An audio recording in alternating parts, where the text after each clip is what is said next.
All right, folks, we are back at you with another informal, out of studio slice update because we have to preview these upcoming matches in the semifinals. I'm talking about the men's draw because one of them is epic. It's absolutely epic, and we're obviously talking about Thiem versus Medvedev.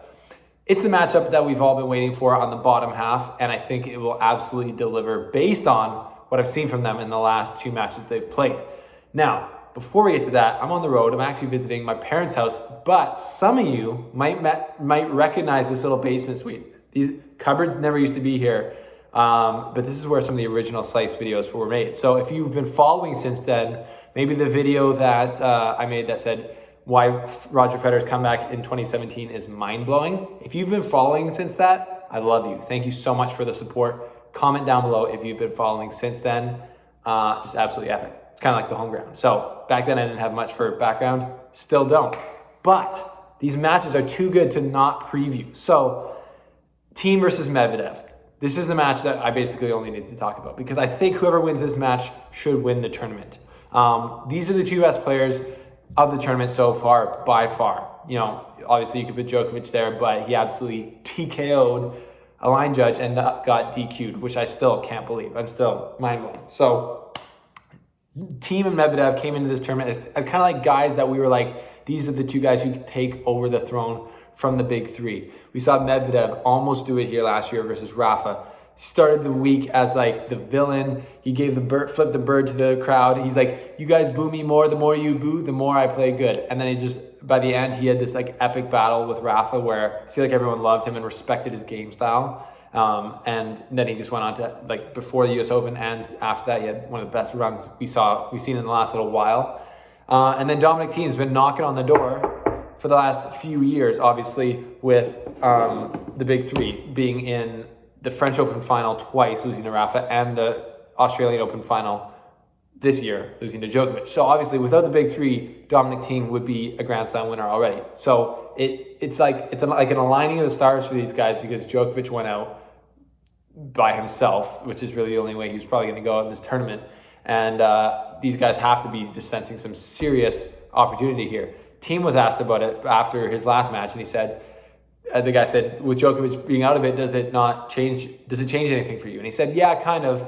But instead of being like, oh, there's Djokovic, whoever left, it's, we got Medvedev, Zverev, and Pablo Carreno Busta left. And they're all good players, and I could lose to all three of them, which is basically what he's saying, which is true if he doesn't play his best. But what I did see from Thiem and his yesterday against Demon Hour, he's a tough customer, was just absolutely insane. Like the level that he was playing at, I think he would be super dangerous to Djokovic. He'd be dangerous to anyone. And like just the way that he's been able to, I don't know what the heck happened in Cincinnati, but the way he was able to turn that around and find his game on this faster court is crazy.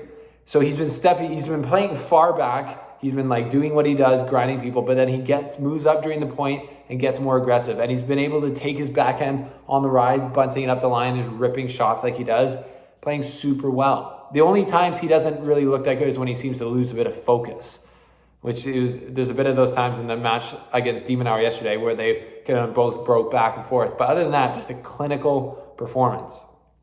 So he's looking unbelievably good, fit, motivated. It just seems like this is his time. The pressure is also kind of on him, though, because he is he's not the oldest, but he's kind of like the guy who's been there for the longest amount of time, the next in line for a Grand Slam, and he hasn't gotten it yet. So it might be now the feeling could switch to being like kind of like, is this his tournament to lose?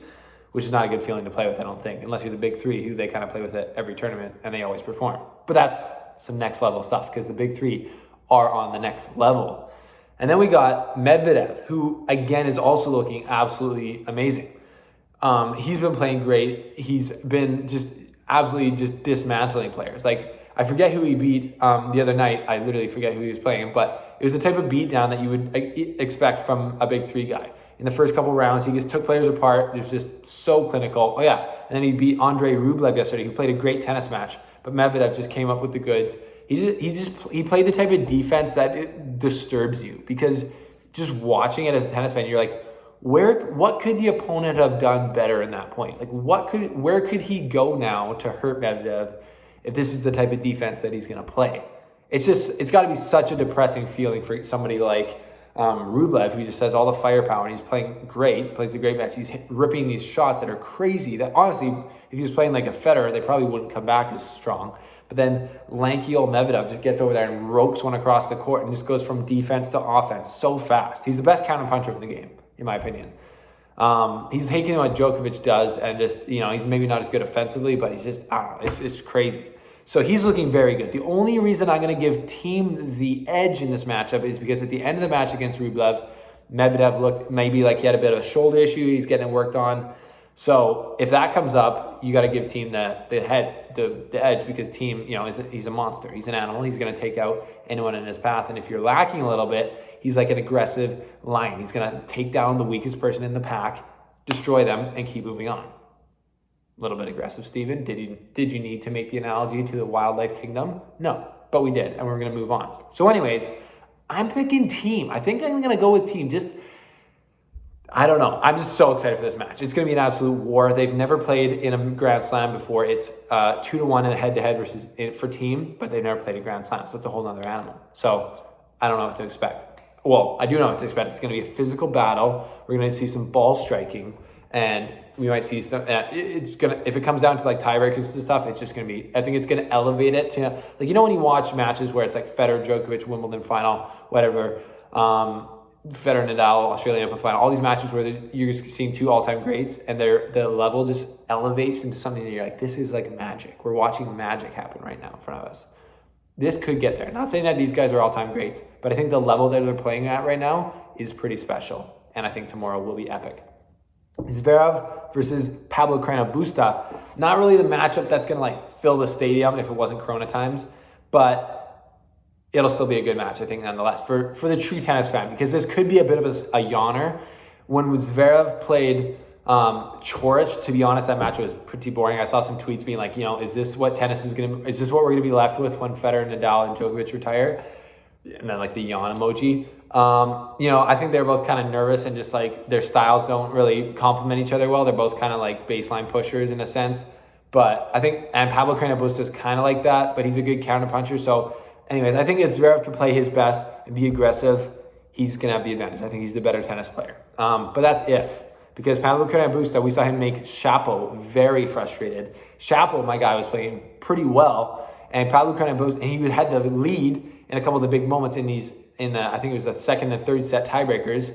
Shapovalov was up 5-3 at one point, and then he just lost 7-5. It's 4 points in a row for Pablo Carreno Busta. So he's the oldest guy in this draw, I think, now. So he might be able to use his experience against Zverev. But Zverev also has won the World Tour Finals. He's won some big tournaments. Pablo Carreno Busta has never done that. So I'm hoping that Zverev comes through, because I would love to see a next-gen final in the final. So I'm picking Zverev, and then I'm picking Thiem. In the quarterfinals, I was 3-for-4. Shapo kind of let me down, but still, gotta love the Canadian kid. But anyways, what are your predictions? Leave them below. Thank you guys for returning to the birthplace of the slice, basically, in this weird kitchen setup in my parents' basement right now. But yeah, what are your predictions? I'm super excited. I don't know what's going to happen, but it's just going to be great tennis. So we'll see you tomorrow. Let me know your predictions below, and we'll see who's right. It's going to be good.